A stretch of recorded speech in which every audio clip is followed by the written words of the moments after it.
Hi, everybody. Good morning, good afternoon, good evening, wherever you are. Thanks for watching this. My name is Luisa Ferrario, and today I am very pleased to be here with someone who will help us understand a little bit better what it takes to be impactful leaders from the perspective of law. So it's my pleasure to introduce you Sharon Tasman.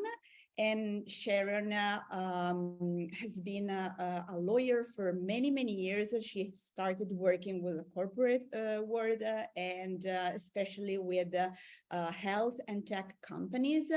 And in recent years, she started a new entrepreneurial journey because she wanted to give to service providers, to consultants, to coach an experience that could be at a reasonable cost, but that can help them to get things done correctly since the very beginning of starting their business or while they are in a fast scale-up phase. Sharon, good morning. Good morning. Actually, it's good afternoon for you because we are in different time zones at the moment. Absolutely. Yes. I am in Europe, in Northern Europe. It's afternoon here. It's morning. It's morning here on the East Coast of the United States, indeed. Yeah, exactly. So thank you for being here. And I really would like to give you the floor almost immediately. I just would like to share that a very small thing for people who are watching this.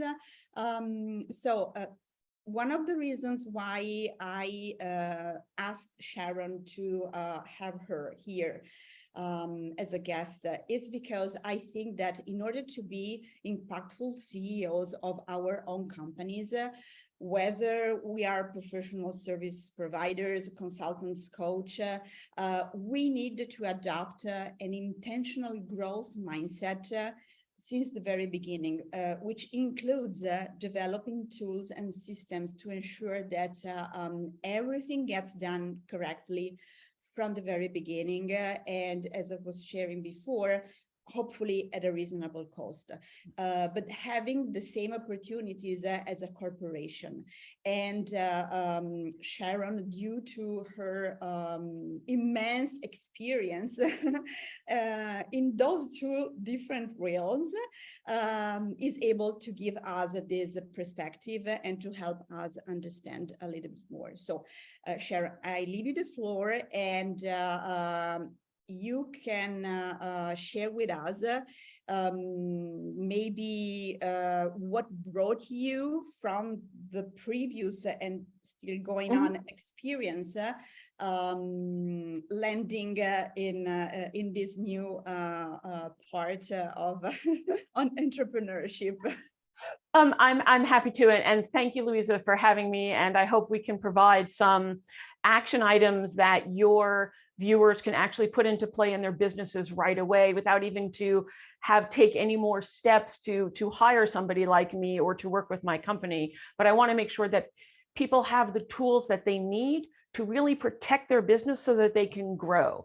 And that's really what took me on this journey. Was I worked in big law in one of the 10 largest law firms in the world for 15 years. And it was a terrific experience, but at the price point of a really large law firm. And as rates increased over time, I could see how the work we did got driven more and more toward becoming only strategic missiles or working for only the largest corporations.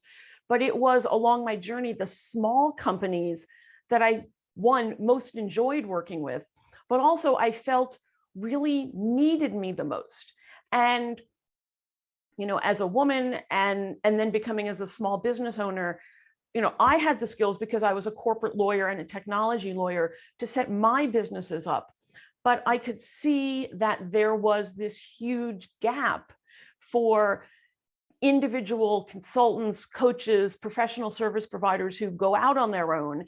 Either they worked at a bigger company for a while, like I did, and then started their own business, or decide to go right into business. And it really is my mission, and the mission of my businesses, to be able to provide cost-efficient help from the very beginning, because I think it's more important as a solo or small business, because when you have the tools in place from the start, one, it is always cheaper, faster, and better to do it right from the beginning, to have to correct it later.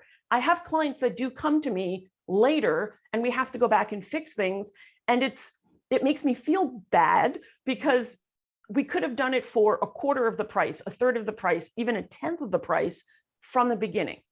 So what I did was I created two halves to my business. So I do have a law firm where I provide traditional, I do it for you services for clients. A lot of them are solo and small businesses. I do have some more corporate clients on that side, but because it's my small business, I was able to leave big law, cut my rates in half, and still give them the same service, which feels really good, because I can take clients whose mission is to help others in their fields. And that is a really nice feeling at the end of the day, to not feel like I need an extra shower because the type of law I've done doesn't feel good. I mean, I never go to court. What I do is counsel companies, help them create contracts, work through deals for their businesses. But even cutting my rates in half from where I was at big law, I knew that there were much smaller, solo and startups, where even cutting my rate in half for them was too much. And I really wanted to find a way to help people. So what I've done is I created a second company, which is the Let's Get Down to Business Bootcamp, where I package templates that I have drafted using my 25 years of legal experience, and really annotated them to explain what people need to do to change them, to customize for their business. And then I couple it with video training and live office hours, like you would have gone to a professor in high school or in college and said, hey, I've got some problems with my homework. So that's what I'm doing with this other company, is for about a fifth of the cost it would be to hire me to do it. I've created, basically, I call it done with you, not DIY totally and not done for you, but I provide the extra support for companies to do it at a cost-effective basis, because I truly believe that having set your business up right from the beginning, so you're operating as a business structure and not under your own name, so that you can separate your personal assets from your business assets, and to have templates that you can quickly turn in whatever business situation you may be in. Not only does it make you look more professional, it makes you more professional, and it reduces risk. And that's really what it's about. Is as a solo and a small business owner myself, I have two different small businesses. I have people who work with me, but I'm not a giant corporation. Risk matters to me. Making sure that I am getting value out of my efforts really matters to me, even more than if I'm a big corporation. So I do obviously work for people in a done for you situation where they want it, but I really wanted to be able to enable people to do what they need to do themselves in the order that they want, to just get it done, because not everybody needs everything in exactly the same order. So that's what I'm trying to do, is to empower other solo and small businesses to be able to charge what they should be charging, which is probably more than they think they are for their own services, to not worry that their personal assets are at risk, and to make sure that they're protecting their intellectual property from being stolen by potential clients, because it happens, unfortunately, a lot. Yeah, that's amazing. And so what I get from that, from what you just shared, is that for you is key to help, I would say, us, because I am in this place myself, so to help us maximize our value, our time, our revenue, since the very beginning of our entrepreneurial journey. And I think that this is amazing, because as I was sharing at the beginning, we need to start thinking as a CEO of our own company, even when we might just have a very small revenue that is not even comparable to what we think could be the one of a CEO. But when we have things in place that let us sleep well at night, this is where this is when we can really put our let's say our focus on being impactful on other places. That could be how to reach out potential clients, it could be how to create joint ventures, it could be to tweak and fix our products or services. So this is absolutely a freeing situation, because it leaves us so much other mental time to dedicate it to what really matters in order to grow the business exponentially. Am I getting this right? You are absolutely right. And in fact, maximize your value, time, and revenue has been my guiding proposition from the beginning of this company. And it's even part of our logo. So that it's really interesting that you said that. But that really is it. And you know, what I found is solo startups, small businesses, they're afraid of the legal aspects because they think either they can't understand it or they can't afford it. And they don't realize how much it will actually save them later to get things in place. So, you know, I think that there are 5 key principles that solo and small businesses really need to have. They need to make sure that they are set up truly as a business of some legal form and not just operating under your own name. Yeah. And I can expand on these more in detail. I think the second thing is businesses must have confidentiality policies in place so that when you go to a pitch meeting and a potential client says, I'm trying to figure out whether I want to hire you, whether you understand what my business is, how would you solve this problem for me? And of course, consultants or coaches or small businesses want to prove that they know how to do this. So if you don't have a confidentiality in place, when you provide this wonderful free advice to your potential client, they can go off and take it and not hire you, which I hear from consultants all the time. They come back to me and they said, I did this pitch. They didn't hire me, but then I saw them using my materials. And, you know, unfortunately, if you didn't say it was your confidential information or didn't stop them ahead of time, it's harder to fix it later. Yeah, I think it's also I can witness that because it happened to me years ago with a colleague of mine. We were a partner in this piece of work, and we went to this big corporation, and we basically created a whole structure of a program that they were asking for. The value of this was 80,000 euros. For the whole, approximately $80,000, because we're almost at parity right now. Yes. Yeah. And it was stolen. Yeah.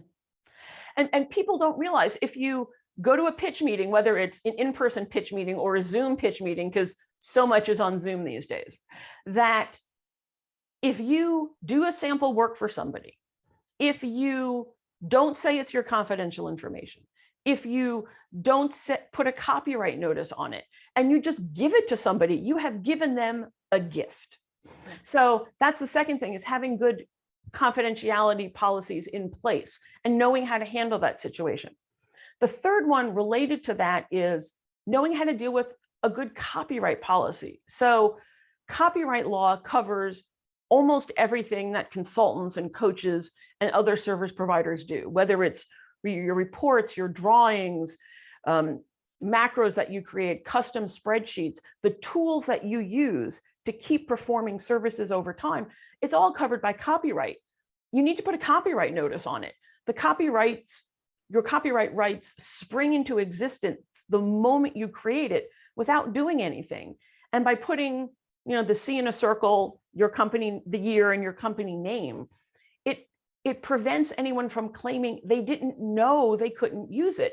And that's 50% of the battle right there. Because if you have this notice on there and somebody does take your work, you can easily show that not only did you own it, that they intentionally took it. Yeah. And that, when it comes to proving damages, if it was something valuable to you, goes a very long way. It's how you prove intentional damages, which under copyright law can triple your recovery. I think the fourth thing that everybody needs to have is a well-drafted client agreement, whether you call it a client agreement or a consulting agreement or a services agreement. You need to have an agreement that makes it clear exactly what you, as the services provider, are going to do. What, if anything, you have to have from your potential client before you can perform the services, and exactly what the client is going to receive, both in terms of deliverables and what they're going to pay. Yeah. Because the single biggest cause of all client and service provider disagreements is lack of clarity. Yeah. It comes from the service provider thinking they have described what they're doing, but usually it's the client thinking they have much broader rights, or they're going to get much broader services than they actually provide.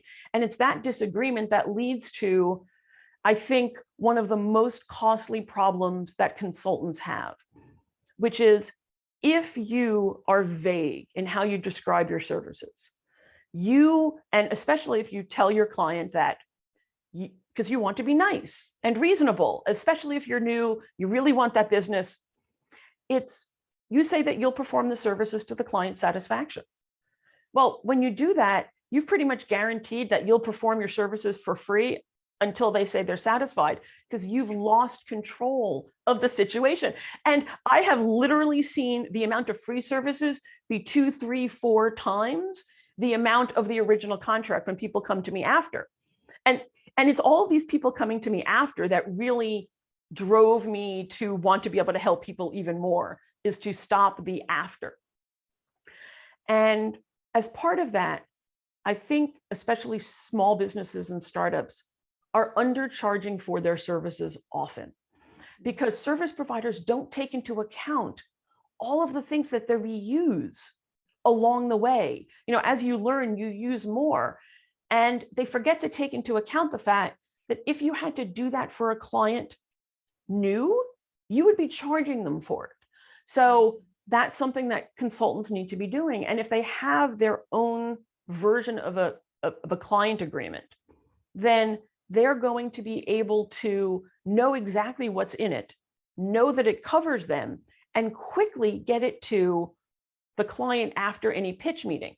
And you know, my dad taught me to play blackjack and poker when I was 5 years old. I admit it. My mother was never on time. She was always late. So my dad and I would play cards while we were waiting for my mom. And he taught me blackjack and poker as a child. And the rule he told me was, whoever puts the money on the table first loses. But the truth is, when it comes to contracts, whoever puts the form of the contract on the table first wins every time. Because if you're putting your form of a contract on the table first, you know what's in it. But if you come out of a pitch meeting and you don't get a client agreement to your potential client fast, either one, you'll lose the business, or two, they'll send you theirs. Mm-hmm. And in 25 years that I've been doing this, and I've done thousands of consulting agreements, I have never yet once seen the version drafted by the client be good for the service provider, ever. It's just not. And I think the fifth thing that everybody really needs to worry about and take care of is having good website and data privacy practices. Because you're sitting in Europe, you understand this. Data privacy laws are constantly evolving, and they are evolving in the direction of making it harder for businesses to comply as they expand the rights of individuals to protect their own data. So I think as a company grows, it is important to get in the habit of having very good website privacy policies, data practices from the beginning, so that they've set themselves up so that as they grow, they already have the internal procedures in place to be able to handle these data requests. the right to be forgotten by individuals, the right to have their data viewed, the right to make corrections to their data. These require not just legal, but technical elements as well. And it's important that companies start thinking about this as well from the very beginning. So those are the 5 areas that I think are key for businesses, no matter what stage of growth they're in, to either start that way ideally, or to go back and fill them in. Oh, that's great. Thank you. It really, really helps. And I think that most of the people watching this will think exactly the same thing that I am thinking. So that this is something that we should know, because sometimes we act out of ingenuity because we think that the world is a fairy place. And everybody is good, and sometimes being good or not being good is not something done intentionally, but then as things go on, maybe a small mistake becomes bigger and you lose any controls on it. But so this is very, very useful. I'm curious to know more about if you have a specific product or service that you wanted to talk about here. And this is, let's say, your promote space. Oh, thank you. Before that, I wanted to ask you, you are in the US, I am in Europe. Okay, so this kind of service that you are talking about, and I mean, what you just described, and also what you are talking about now, is something that can apply also to Europe, or it just applies to US, or with small tweaks, it can be applied. If it doesn't apply, it can be applied in Europe as well, and maybe in other parts of the world. I mean, I'm just mentioning Europe because I'm here. Yeah. So other than a limited liability company agreement, which is a US specific business construct, all of these principles are effectively global through Europe, Canada, Australia, New Zealand. The concept of copyright and confidentiality laws and data privacy and client services agreements. In fact, I have clients all over the globe. I have clients in Australia, in Europe, in Switzerland, in South Africa. It really is global in applicability. Pretty much what you need to do is change the governing law from the United States to your country, and some other minor tweaks. So I have 2 things. So I have a roadmap, which is available free on my website. People can go to roadmap.letsgetdowntobusinessbootcamp.com, and it's a free downloadable that talks about these elements that I've talked about today in more depth. If somebody is looking to actually solve the problem, whether it's through me or through even a competitor, I think it's so important to solve the problems first at the very beginning. I do have a complete business builder package, which has the essential templates that cover all of the points that I talk about. It includes 10 templates, tools, and cheat sheets. And for each template, I give it both in Word and PDF format, so that you don't lose any of the annotations I've put in explaining what sections you might want to change, as well as a Word format so people can adjust it. I do walkthrough videos explaining what, not only the sections you have to change, but the other sections, what they mean. And I also, because I really want to make sure people understand how to use them, I give people live office hours where you can drop in and I answer questions. So that comes, and that's the complete business builder package, and that's available on my website. Yeah, great. Yeah, you were talking about empowering people at the very beginning of this conversation. So this makes sense. So you do not want people to be dependent on you. You also want them to be empowered and have literacy in what they are changing, in what they are sending out to the client, right? Yes, and the whole point is, once you take one of these templates, let's say there is a client services agreement template in the complete package. Once you customize it for your business, you can use it over and over again. And the whole point is you don't need to keep going to a lawyer because you understand what's in the template for your business. And the only thing you end up having to change is the description of the services. So you could have 10 projects with the same client. You use the template, you negotiate it once, and you just change the services description 10 times. So that's the whole point, is to give people templates that they can develop for their business and use over and over. And even with my private clients, where they hire me to be a lawyer and do it for them, a lot of what I do is creating custom suites of templates so they can go off and only need to come back to me if they change their clients want to change a critical provision. Otherwise, I realize that sometimes I write myself out of a job, but I really want people to be able to not be afraid of contracts, to make sure that they're using them in their business on a regular basis so that they don't have the problems of their business gets sued, but they lose their personal assets, or they get trapped having to do free reperformance of services for hours beyond what they're being paid to do. Because not only are you losing money on that contract, you're losing the time you have to work on something else.